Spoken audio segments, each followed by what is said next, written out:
দুর্গাপুর ইস্কনের আরও একটা বিশেষ আকর্ষণ রামায়ণ পর্ব হতে চলেছে এই জায়গাটাতে। দুটো কাউন্টার দেখুন কি সুন্দর লাগছে, তাই না? সামনে ওটা গুন্ডিচা মন্দির। রামায়ণ কথা এখানটাতে অনুষ্ঠিত হবে। দুর্গাপুর ইস্কন চত্বরের বাইরে দাঁড়িয়ে রয়েছে তিনখানা এরকম পৃথক রথ। শ্রীরামচন্দ্র দশাননকে বধ করলেন। দুর্গাপুর ইস্কনের এবারের আরও একটা আকর্ষণ, যেটা হচ্ছে আনন্দবাজার কাউন্টারের মতো এখানেও মহাপ্রসাদের কাউন্টার একদম স্বল্প মূল্যে পেয়ে যাবে। এখন প্রত্যেকটা স্টল কত সুন্দরভাবে সেজে উঠছে।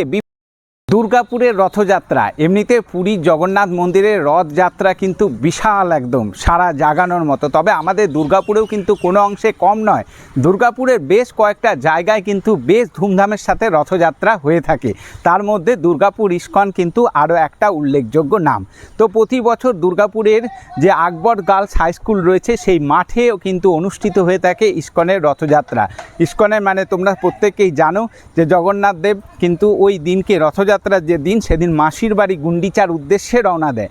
আর এই আকবর গার্লস হাই স্কুলের যে অস্থায়ী গুন্ডিচা মন্দির, সেই মন্দিরে কিন্তু এই 7 থেকে 9 দিন কিন্তু বিশাল ধুমধামের সাথে কিন্তু পালন করা হয়ে থাকে। ইস্কন কর্তৃপক্ষ এবং কৃষ্ণপ্রেমী মানুষ যারা রয়েছে, তাছাড়াও অগণিত ভক্ত কিন্তু এই কিন্তু রথযাত্রা অনুষ্ঠানে অংশগ্রহণ করে। চলে হরিনাম সংকীর্তন, প্রসাদ বিতরণী অনুষ্ঠান, তাছাড়া রয়েছে মেলা, বিভিন্ন রকমের গেম শো থেকে শুরু করে আরও অনেক আকর্ষণীয় জিনিস। তার মধ্যে এবারেও আরও একটা জবরদস্ত যেটা দেখতে পেলাম, সেটা হচ্ছে রামায়ণ কাণ্ড এখানে তুলে ধরা হচ্ছে। তাছাড়া আরও এবারে বিশেষ আকর্ষণ যেটা হচ্ছে পুরীর জগন্নাথ মন্দিরের মতো আনন্দবাজারের যে কাউন্টার আছে, সেই কাউন্টারের মতো স্বল্প মূল্যে কিন্তু প্রসাদের ব্যবস্থা রয়েছে। প্রত্যেককেই কিন্তু খুব কম মূল্যে কিন্তু এখান থেকে প্রসাদ সংগ্রহ করতে পারবে। তো এই নিয়ে আজকের এই ভিডিওটা, মাত্র আর 10টা দিন সময় রয়ে গিয়েছে। কেমন প্রস্তুতি চলছে, কিভাবে সেজে উঠেছে ইস্কনের পুরো রথযাত্রার প্রস্তুতি, সেটাই তোমাদেরকে আজকে দেখাবো। সুমন সরকার এই পেজটিকে ফলো করে দিও ফেসবুক থেকে দেখলে, আর ইউটিউব থেকে যদি দেখো তাহলে অবশ্যই অদ্রিজা এক্সক্লুসিভ চ্যানেলটিকে সাবস্ক্রাইব করে রেখো। তো চলো একদম শুরু থেকে শুরু করা যাক। এখন আমরা রয়েছি একদম সামনে তোমাদেরকে দেখা বিক্ষিপ্তভাবে যে জিনিসগুলো পড়ে রয়েছে, যেহেতু হাতে আর 10টা দিন সময় রয়েছে। ফ্রেম ওয়ার্কের কাজটা চলছে এবং সুন্দর দেখতে পাচ্ছি অনেক রকম ডিজাইনের কিন্তু ফ্রেম করে এখানে কিন্তু বক্স করে রাখা হয়েছে। আর এই হলো সামনের ফ্রন্ট পজিশন। এই যে ইয়েটা তোমরা দেখতে পাচ্ছ, রেপ্লিকাটা এখানে দিয়েছি, ঠিক সেই আদলেই কিন্তু বানানো হচ্ছে। স্ক্রিনের মধ্যে দেখো ঠিক এইরকমই আদলে কিন্তু বানানো হচ্ছে। কাজটা এত দূর পর্যন্ত এখনও পর্যন্ত হয়ে রয়েছে। হাতে 10টা দিন সময়, তাই জোর কদমে কিন্তু প্রত্যেক কর্মীরা যারা রয়েছে, শিল্পী ভাই যারা রয়েছে, তারা কিন্তু কাজ করছে। এই জায়গাটা তোমাদেরকে একটু বলে দিই, এই জায়গাটা প্রত্যেকেই তোমরা জানো যে ঠিক এই যে জায়গাটায়, এই জায়গাটাতে কিন্তু ইস্কনের যে কাউন্টারগুলো থাকে, সেগুলো বিভিন্ন রকমের ধর্মগ্রন্থ থেকে শুরু করে, আলেখ্য থেকে শুরু করে, বা বিভিন্ন রকমের ঠাকুরের বস্ত্র থেকে শুরু করে সব কিছু এখানে পাওয়া যায়। এই লাইনটা যেটা আছে, এই লাইনটা তোমরা অনেকেই পরিচিত রয়েছে। এই লাইনটায় খাবার দাবারের স্টলগুলো বসে, বিভিন্ন নিরামিষ খাবার দাবার সমস্ত স্টল কাউন্টার কিন্তু এখানটাতে বসে। ইস্কনের বেশিরভাগ স্টলই কিন্তু একদম নিরামিষ। যারা কৃষ্ণপ্রেমী ভক্ত রয়েছে তাদের কথা মাথায় রেখে, এছাড়া হস্তশিল্পের বিভিন্ন রকমের স্টল তো থাকেই, বুটিকের স্টল থাকে, ঠিক আছে। আর রাইড সেকশন এখানে থাকে না, আপনাদেরকে আরও একটা চমক দেখাবো ওখানটায় গিয়ে। চলুন আস্তে আস্তে যাওয়া যায়। রামায়ণ কথা এখানটাতে অনুষ্ঠিত হবে। রয়েছে এখানে দেখো বাল্মীকি মুনির বিশাল বড় যে মূর্তি আমরা দেখেছিলাম কালী পুজোর সময়, ঠিক সেই রকম এখানে কিন্তু ফ্রন্টে বাল্মীকি মুনির একটা বিশাল বড় মূর্তি এখানে দাঁড় করানো হবে। আর রামায়ণের যে ক্যারেক্টারগুলো রয়েছে, সেই ক্যারেক্টারগুলো আস্তে আস্তে সব সেট করা হচ্ছে, দেখতে পাচ্ছ ইতিমধ্যে। আর এই যে পুরো এরিয়াতে, এই পুরো এরিয়া জুড়ে তোমরা কিন্তু সেই রামায়ণের পুরো কাণ্ডটা এখানে কিন্তু তোমরা দেখতে পাবে। সেই প্রস্তুতি চলছে কিন্তু জোর কদমে। এটা বেশ একটা দুর্দান্ত ইউনিক ভাবনা, আরও বেশি মানুষকে কিন্তু আকর্ষিত করবে। রামায়ণের কাণ্ড তোমরা গত বছরে কোথায় দেখেছিলে অবশ্যই তোমরা কিন্তু কমেন্টে জানাবে। এই যে শ্রীরামচন্দ্র দশাননকে বধ করলেন, ঠিক আছে, মেঘনাদ বধ। এইভাবে প্রত্যেকটা পর্বকে কিন্তু এই যে লাইন দেখতে পাচ্ছ এখানে কিন্তু বসানো হচ্ছে, সেট করা হচ্ছে। আর এইগুলোই কিন্তু সাধারণ যে সমস্ত ভক্তবৃন্দ আসবেন, সেই ভক্তবৃন্দদের উদ্দেশ্যে কিন্তু এই রামায়ণের পুরো কাণ্ড এখানে কিন্তু রেডি করা হচ্ছে। বিশাল বড় পরিসর দেখতে পাচ্ছ, এত বড় পরিসর। আর গত বছর থেকে আমরা দেখেছি যে পুরীর জগন্নাথের মতো 3টি পৃথক রথ কিন্তু এবারেও ইস্কনেও কিন্তু আগের বছর থেকে বের করা হচ্ছে বেশ বড় বড় সাইজের রথ। ঠিক আছে, বেশ আলাদা রকমের একটা অনুভূতি, একদম পুরীর জগন্নাথ মন্দিরের মতোই কিন্তু ফিলিং আসে।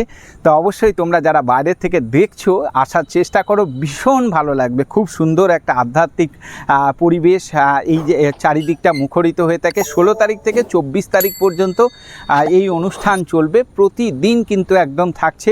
আর মেলা থাকছে, হরিনাম সংকীর্তন থাকছে, নাম গান সমস্ত কিছু থাকছে এই আকবর গার্লস হাই স্কুলের মাঠে। আর 16 তারিখ থেকে 24 তারিখ, 16 তারিখ মোটামুটি রথযাত্রা শুরু হচ্ছে, ইস্কন মন্দির থেকে শুরু হবে, দুপুর 12টা থেকে শুরু হয়ে যাচ্ছে। তো দুপুর 12টার মধ্যে প্রত্যেকেই হাজির হয়ে যাবে।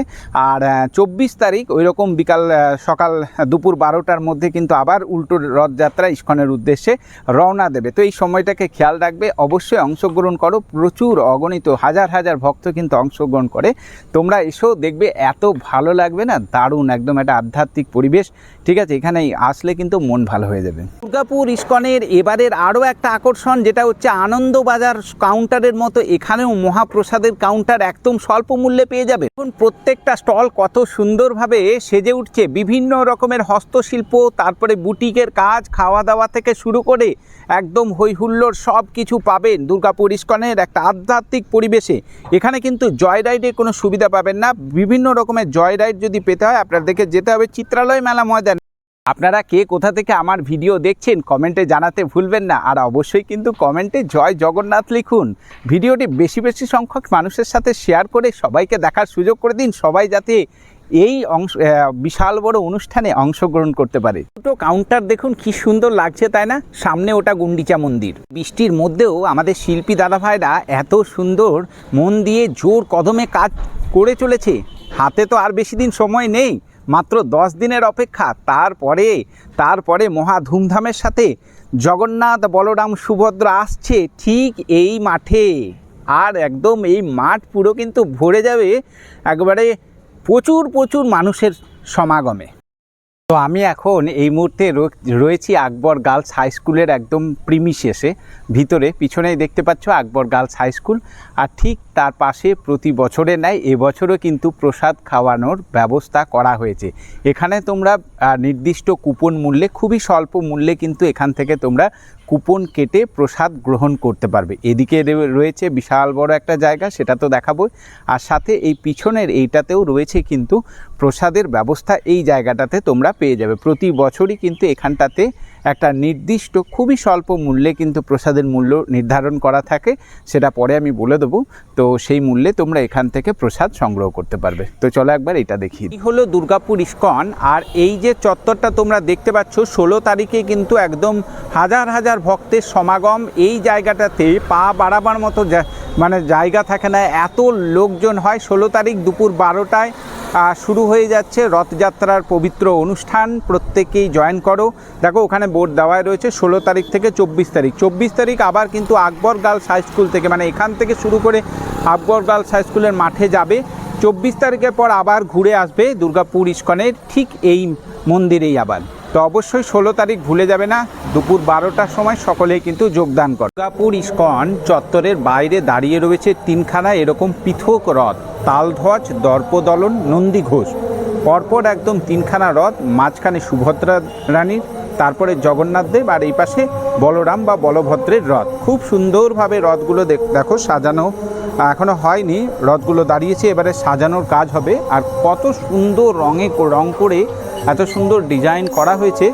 চাকাগুলো থেকে শুরু করে উপরে এই যে চারিদিকটা তোমাদেরকে দেখায় যে ঠাকুর দেবতার যে বিভিন্ন রকমের দেবদেবীর নকশা করা রয়েছে, প্রত্যেকটা একদম উপর থেকে নিচে পর্যন্ত খুব সুন্দর কাজ করা রয়েছে। আর সামনে এখানটাতে এরকম কাঠের ঘোড়ার মতো করা আছে।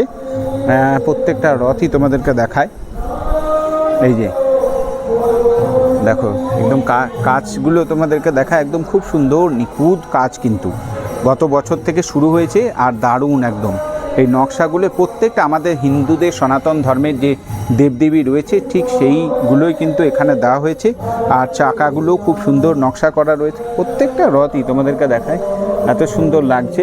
এটা হচ্ছে দর্পদলন, এটা হচ্ছে সুভদ্রা রানীর রথ। আর এইখানে একদম জগন্নাথ দেবের রথ রয়েছে সামনে, এখানটাতেও তাই ওই একই একদম খুব সুন্দর কিন্তু রং করা হয়েছে। আর এখানেও খুব সুন্দর কিন্তু প্রত্যেকটা জায়গায় তোমাদেরকে একদম কাছ থেকে দেখিয়ে নিই, নকশাগুলো এত সুন্দর লাগছে দেখতে। আর এইটাই বেরোবে 16 তারিখে, 24 তারিখে আবার এই ইস্কনেই কিন্তু ফিরে আসবে।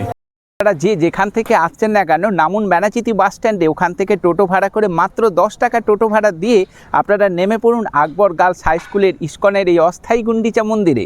যদি কোনো প্রশ্ন থাকে কমেন্টে জানান।